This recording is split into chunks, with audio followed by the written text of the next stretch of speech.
Hello student, चलिए आज के वीडियो में हम लोग फिजिक्स के चैप्टर के क्लास 10 के चैप्टर इलेक्ट्रिसिटी के बारे में डिस्कस करेंगे। और मेरी कोशिश यही रहेगी कि मैं जहां तक हो सके मैं आपको सिंपल लैंग्वेज में इस चैप्टर को समझाने की कोशिश करूँ। देखो बहुत ही इंपॉर्टेंट चैप्टर है ये, ठीक है, बहुत ज्यादा इंपॉर्टेंट चैप्टर है। इवन कि अगर आपने यहाँ पे थोड़ा सा नहीं सीखा तो आपको जाके 12th में जब आप पढ़ोगे तो वहां पे आपको समझ में नहीं आएगा, ठीक है। तो बेटर है कि जो क्लास 10th में आप पढ़ रहे हो, जो क्लास 10th में आप पढ़ने जा रहे हैं वो आपके लिए बेस बना के आपको 12th में जाके खड़ा करता है, ठीक है। तो मेरी गुजारिश एक ही चीज है कि आप लोग जब भी पढ़ो ढंग से पढ़ो, और कंसेप्ट अगर क्लियर नहीं होगा तो बहुत दिक्कत होगा, ठीक है, बहुत ज्यादा दिक्कत होगा, ठीक। तो आज मैं कोशिश करूंगा कि मैं इस चैप्टर को और ढंग से समझाऊं। इलेक्ट्रिसिटी क्या होता है, इलेक्ट्रिसिटी को समझने से पहले मैं दो बातें करूंगा आज। एक तो पहले इसके ऊपर बात करूंगा, दूसरा चार्ज के ऊपर बात करूंगा। चार्ज, पहले तो चार्ज के बारे में डिस्कस करें। देखो, चार्ज को हिंदी में हम लोग कहते हैं आवेश, ठीक है। ये चार्ज क्या है, पहले तो इस बात को समझना है कि चार्ज क्या है।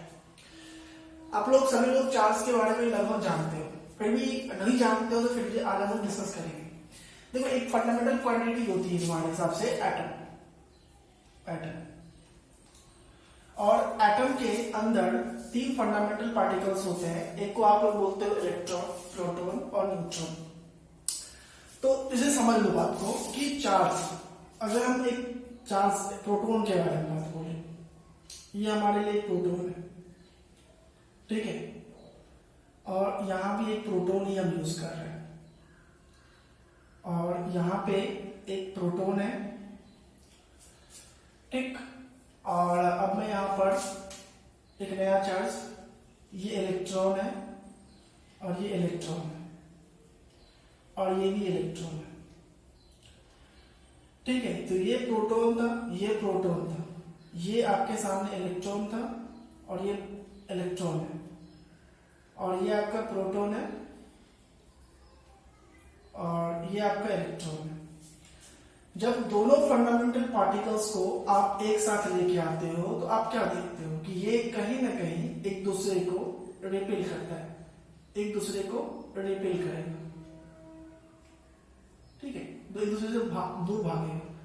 लेकिन जब आपका अपोजिट नेचर का चार्ज हो जाए तो एक दूसरे की तरफ वो खींचा चला आएगा, ठीक है। तो जब आप यहाँ पे चीज गौर करो कि हो क्या है, जब प्रोटॉन आपस में आ रहा था तो दोनों एक दूसरे से भाग रहे थे, रिपेल हो रही थी। जब इलेक्ट्रॉन और इलेक्ट्रॉन जब आपस में आ रहे थे तो वो दोनों एक दूसरे से भागा जा रहा था, इसमें कुछ फील हो रही है, ठीक है। और जब इलेक्ट्रॉन और प्रोटॉन दोनों आ रहा था तो आपस में चिपक रहा था। तो यहां पर एक फील करो, तुम एक फील्ड क्या करो, इलेक्ट्रिक फील्ड के बारे में, ठीक है, इलेक्ट्रिक फील्ड। अब यहाँ पे गौर करो कि जब आप डिफरेंट नेचर के या फिर सेम नेचर के कुछ पार्टिकल्स को आप लेके आ रहे हो तो एक कंडीशन ये आ रहा है कि दोनों आपस में चिपक रहे होंगे, या तो एक कंडीशन ये हो रहा होगा कि दोनों आपस में भाग रहे होंगे।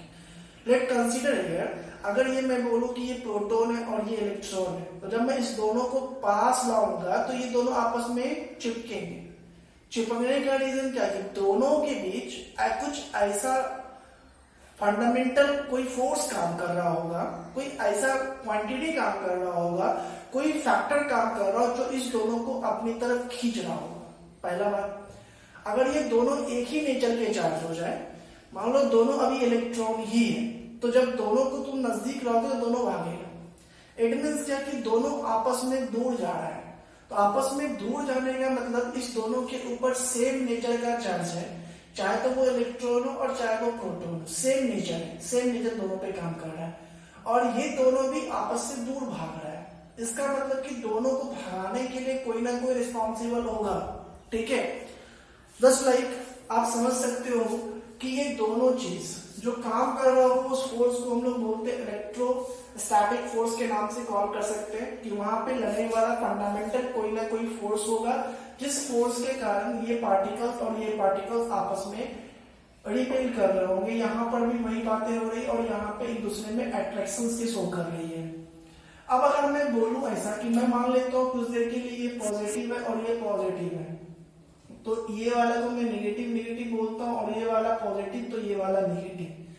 अब मैं यहाँ पर कुछ सिंबल्स के रूप में इसको रिप्रेजेंट कर रहा हूँ, क्योंकि आप लोग ऑलरेडी जानते हो कि प्रोटॉन का जो नेचर होता है वो पॉजिटिव होता है, इलेक्ट्रॉन का जो नेचर होता है वो नेगेटिव होता है, और अकॉर्डिंग टू सिचुएशन एक और फंडामेंटल पार्टिकल्स है जो कि हम लोग बोलते हैं न्यूट्रॉन, जिसका कोई नेचर नहीं, वो न्यूट्रल होता है, इसलिए इसका नाम भी न्यूट्रल रखा गया है, न्यूट्रॉन रखा गया है।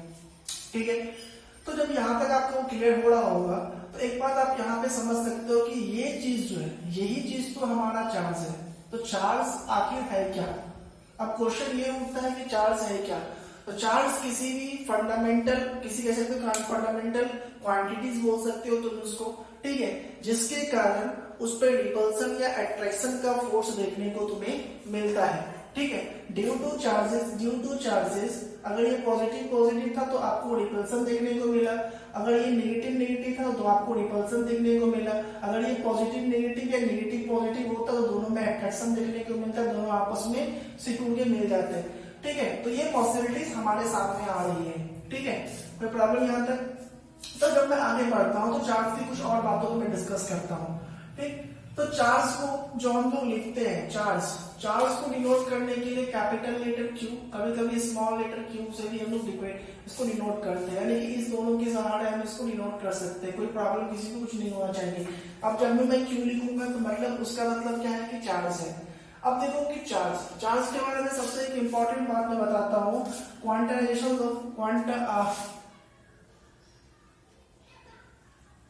Of charge. ठीक है, सबसे इंपॉर्टेंट चीज है ये चीज। ठीक है, ये चीज क्या होता है? चार्ज क्वांटाइज होता है। ये मतलब क्या है? क्योंकि आपको इसके बारे में आपको आगे पढ़ने को मिलेगा, लेकिन मैं यहाँ पर थोड़ा सा इसके बारे में आपको बता रहा हूँ। देखो, चार्ज जब भी होगा, चार्ज मतलब चार्ज का मतलब समझ में आ रहा हो कि रिपल्सन या अट्रैक्शन का फोर्स को क्रिएट करवाना, मतलब डेट मींस कह सकते हो कि तुम चार्ज एक फिजिकल प्रॉपर्टीज हो गई। ठीक है, अब यहाँ पे चेक करो कि अगर मैं ऐसा बोलता हूँ कि E/2, E का मतलब इलेक्ट्रॉन। ठीक है, अगर मैं ऐसा बोलता हूँ E/3 E/4, तो इस टाइप की नेचर में कभी भी चार्ज पॉसिबल अभी नहीं है मेरे हिसाब से। ठीक है, आपकी हिसाब से भी नहीं होगा, लेकिन मैं बताऊंगा कि क्यों पॉसिबल नहीं है। इसके पीछे रीजन क्या है? क्वांटाइजेशन ऑफ चार्ज के क्वांटाइजेशन के ऊपर मैं बात कर रहा हूँ। तो चार्ज का क्वांटाइजेशन थ्योरी क्या कहता है, क्वांटम थ्योरी ऑफ चार्जेस क्या बोलता है कि चार्ज जब भी लिखोगे तुम, चार्ज को जब भी लिखोगे वो इंटीग्रल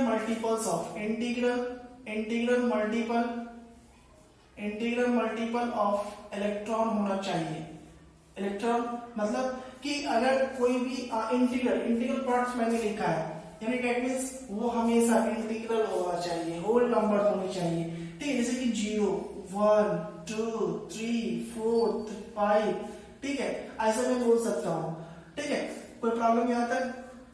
तो आगे अगर डिस्कस करोगे तुम, तो अब देखो यहाँ पे मिनिमम चार्ज कितना हो सकता है? मिनिमम चार्ज तो मिनिमम चार्ज जब भी होगा, जो मिनिमम चार्ज होता है, ठीक है, वो मिनिमम चार्ज होता है 1e, मतलब 1 इलेक्ट्रॉन का जो चार्ज होता है वो मिनिमम होता है। 1 इलेक्ट्रॉन पे जो चार्ज होता है वो होता है तुमको 1.6 मल्टीप्लाई 10⁻⁻19 कूलम, और ये कूलम क्या है? C4 कूलम, यानी यूनिट ऑफ चार्ज जो होता है, यूनिट ऑफ चार्ज ये होता है तुमको कूलम। ठीक है, कूलम, और इसको कैपिटल लेटर C से हम लोग डिनोट करते हैं। यूनिट ऑफ चार्ज आपका क्या होता है? कूलम। क्यूब के मतलब इसको जब आप यूनिट के फॉर्म में लिखोगे तो कूलम की C4 कूलम, दैट मींस मतलब कि C जो होता है वो कूलम आपका एक डिनोटर है। और कह सकते हो कूलम एक बहुत बड़े साइंटिस्ट थे, इन्होंने चार्ज के बारे में आपको बताया था, जब तक समझा कि केमिस्ट्री चार्ज के अट्रैक्शन और रिपल्सन फोर्सेस के बारे में उन्होंने कैलकुलेशन किया था, तो उनके रेस्पेक्ट में हम इनका नाम कूलम के फॉर्म में यूज करते हैं। ठीक है, ये आपका कूलम साहब ने बताया था। तो क्वांटाइजेशन ऑफ चार्ज समझ में आया। तो क्वांटाइजेशन ऑफ चार्ज क्या बोलता है? इंटीग्रल मल्टीपल्स ऑफ इलेक्ट्रॉन होना चाहिए। और जिस पे अगर किसी चार्ज बॉडी के ऊपर, किसी भी चार्ज बॉडी के ऊपर चार्ज बॉडी के ऊपर अगर 1 इलेक्ट्रॉन का चार्ज हो, दैट मीन्स 1.6 मल्टीप्लाई 10 पे पावर माइनस 19 कूलम का चार्ज हो, तो वो मिनिमम चार्ज कहलाता है और इसको हम लोग बोलते हैं, मतलब दैट मीन्स कि अगर कह सकते हो तुम क्या कि कोई बॉडी, अगर एक बॉडी ए है दूसरा बॉडी बी है, अगर इसने मिनिमम चार्ज अपना लॉस किया या गेन किया, दो बातें हो सकती है, लॉस करना या गेन करना, ठीक है। अगर इसने लॉस किया या गेन किया, दो बातों में से कुछ भी हो सकता है। अगर उसने मिनिमम 1 इलेक्ट्रॉन का चार्ज लॉस करे या गेन करे, उस कंडीशन में उसको बोलते हैं क्वांटम। क्या बोलते हैं हम लोग? क्वांटम। तो क्वांटम क्या होता है? तो जब कोई क्वांटिटी, जब कोई बॉडी अपना 1 इलेक्ट्रॉन का मिनिमम चार्ज, यानी मिनिमम चार्ज जब मैं बोलूंगा तो 1 इलेक्ट्रॉन दैट मींस 1.6 मल्टीप्लाई 10 पे पावर माइनस 19 कूलम का चार्ज अगर वो लॉस करता है या गेन करता है, तो उस चीज को हम लोग बोलते हैं क्वांटम, ठीक है। और ये जो प्रोसेस होता है, ये जो प्रोसेस आपके सामने है, इस चीज को बोलते हैं क्वांटाइजेशन, ठीक है। ये प्रोसेस, ये पूरा जो प्रोसेस आपके सामने दिख रहा है, यानी लॉस या गेन करने की कैपेसिटी, दैट इज क्वांटाइजेशन। और जब भी कोई बॉडी अगर लॉस या गेन करेगा तो वो 1 इलेक्ट्रॉन कर सकता है, 2 इलेक्ट्रॉन कर सकता है, 3 इलेक्ट्रॉन कर सकता है, एक्सेट्रा कर सकता है। लेकिन कभी भी वो इस फंक्शन में काम नहीं करेगा, उसने आधा इलेक्ट्रॉन पास कर दिया, आधा इलेक्ट्रॉन किसी को दे दिया, उसने अपना 1/4 इलेक्ट्रॉन दे दिया, ये पॉसिबल नहीं है, ठीक है। उसने E/5 इलेक्ट्रॉन उसने दे दिया, ये पॉसिबल नहीं है, ठीक है। लेकिन हाल फिलहाल की लेटेस्ट न्यूज के अनुसार मैं बोल सकता हूँ कि ये भी पॉसिबल है, यानी E/2 भी पॉसिबल है, E/4 भी पॉसिबल है, E/3 भी पॉसिबल है, वो ऐसा कर सकता है। तो उस चीज को हम लोग बोलते हैं, जब इस टाइप का फंक्शन हो तो उसको हम लोग बोलते हैं क्वार्क, ठीक है, क्विकर, ठीक है।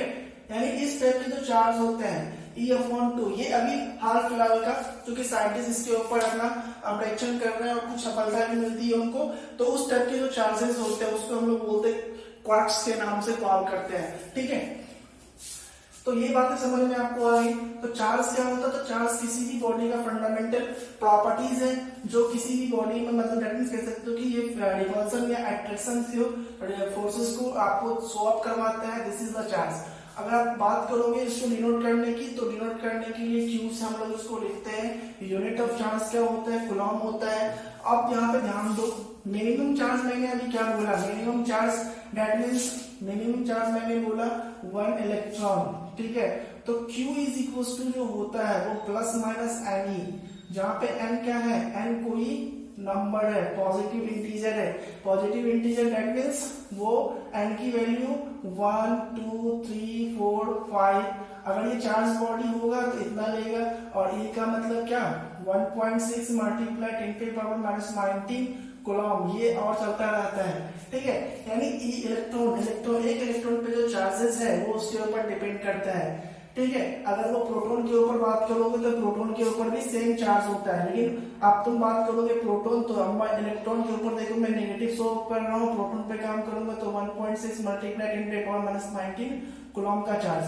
अब तुम ध्यान दो कि अगर एक इलेक्ट्रॉन, फॉर एग्जाम्पल अब मैं अगर बात करता हूँ कि अगर मैं एक सोडियम एटम के बारे में बात तुमसे करता हूँ, सोडियम एटम के बारे में अगर तुम बात करो, सोडियम एटम में 11 इलेक्ट्रॉन होते हैं और 11 प्रोटॉन होते हैं। तो इसके हिसाब से 11 मल्टीप्लाई 1.6 मल्टीप्लाई 10 पे पावर माइनस 19 कूलम का चार्ज होगा, ठीक है। उसी के हिसाब से यहाँ पे प्लस 11 मल्टीप्लाई 1.6 मल्टीप्लाई 10 पे पावर माइनस 19 कूलम का चार्ज होगा। और जब तुम नेट चार्ज इस पे कैलकुलेट करते हो, नेट चार्ज उसका एक्चुअल चार्ज कितना होगा, जब दोनों को तुम जोड़ दोगे, -11 मल्टीप्लाई 1.6 मल्टीप्लाई 10 पे power minus 19 coulomb plus 11 multiply 1.6 multiply 10 पे पावर माइनस 19 कूलम, तो जो रिजल्ट आता है कैलकुलेट करने पर वो 0 आता है, यानी कि सोडियम एटम के ऊपर जो नेट चार्ज है वो 0 है। इसलिए हम लोग कह सकते हैं कि जो एटम होते हैं फ्री स्टेट में वो न्यूट्रल होते हैं, ठीक है। यानी उसके ऊपर किसी प्रकार का चार्ज नहीं होता है, वो उसमें किसी प्रकार का कोई चार्ज देखने को नहीं मिलता। कारण क्या? कि क्योंकि उसके अंदर number of proton is equal to number of electron होते हैं, ठीक है। इसलिए हम लोग बोल सकते हैं कि एटम जो होता है वो न्यूट्रल होता है। कभी कभी क्वेश्चन आता है कि why atom is neutral, because it contains the number of proton and number of electron in equal number, so atom will be neutral. ठीक है, कोई प्रॉब्लम इसमें? और मैं